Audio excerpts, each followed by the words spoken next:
Des fondateurs qui veulent aller trop vite, il y en a énormément. J'en croise tous les jours et aujourd'hui, je vais prendre le temps de te donner la vérité sur le scale selon moi. Parce qu'il y a un fantasme qui est énorme sur le scale, surtout quand on entend des très grosses success stories avec des marques qui ont scale à plusieurs centaines de milliers d'euros par mois en quelques mois. C'est qu'il y a des fondateurs qui se disent ok, ce mois-ci ça marche très bien, on a un ROS qui est très bon, 5, 6, 7, voire plus, ce qui est, on le rappelle, largement atteignable. Alors on va faire x3 sur le budget mois prochain. Comme si on pouvait appuyer juste sur un bouton et que ça allait pop d'un coup. Mais j'ai une mauvaise nouvelle pour toi, ou pour les personnes qui pensent comme ça, c'est que c'est pas possible malheureusement. Ou en tout cas c'est possible, mais ce sera jamais aussi solide qu'en ayant de bonnes bases. Parce qu'on utilise toujours la métaphore du bâtiment qui est construit sur de mauvaises fondations, et je pense que c'est hyper bon à rappeler. Et justement, en parlant de rappel, c'est important de comprendre qu'est-ce qu'on scale vraiment. Parce qu'encore une fois, ces mêmes fondateurs, ce qu'ils veulent, eux, c'est scaler des campagnes. Alors qu'il y a vraiment 4 gros piliers qui se cachent derrière les campagnes et qui sont beaucoup plus efficaces à comprendre déjà et ensuite à scaler. Parce que justement, quand on scale son budget, on a un volume qui est beaucoup plus conséquent. Donc derrière, on doit scaler surtout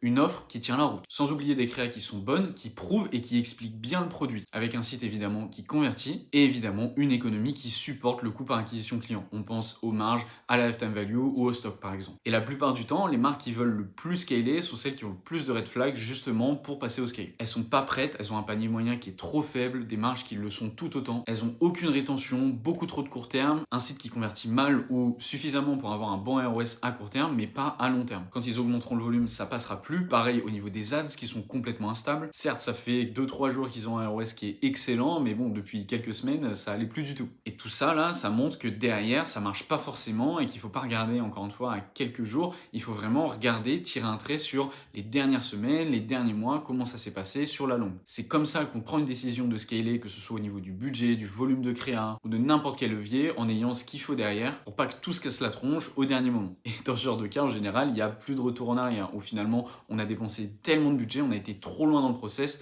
que c'est plus possible de revenir en arrière. C'est pour ça que c'est très important d'y faire attention et de bien travailler sur tout ça en amont. Maintenant, de l'autre côté, il y a beaucoup de marques qui sont prêtes à scaler, et des fois qui passent même pas le pas. Et justement, ces green flags, ils commencent avec une ou deux offres qui ont déjà été testées et qui sont très fortes en termes de vente. Pareil, en ayant une, deux, trois, voire plus de créas gagnantes qui ont déjà été testées et prouvées sur plusieurs semaines, avec un coût par acquisition qui ne bouge pas ou descend, et un ROS de l'autre côté qui, lui, pareil, ne bouge pas ou monte. Ils ont un CVR qui est correct, une lifetime value qui permet de tenir sur la durée avec de la récurrence, tout ça permettant évidemment de compenser un coût par acquisition qui sera potentiellement plus élevé avec le scale. Les stocks sont ok, la logistique est ok, les marges c'est pareil, et c'est très important de prendre la machine dans ce sens-là plutôt que d'y aller comme un gros bourrin et de se retrouver dans quelques jours, quelques semaines, voire quelques mois complètement à sec. Parce que parfois, la meilleure décision que tu puisses prendre, justement, c'est pas on scale, c'est on y va doucement, on solidifie ce qu'il y a besoin et après, on y va. Parce qu'évidemment, c'est toujours tentant. On se dit, waouh, les résultats, ils sont énormes, c'est génial, on va faire x3, x10 sur le budget et puis ça va aller d'un coup vers les 1 million de MRR. Mais malheureusement, ça se passe pas tout le temps comme ça. Et justement, des marques qui avaient beaucoup trop de red flags sans avoir travaillé en amont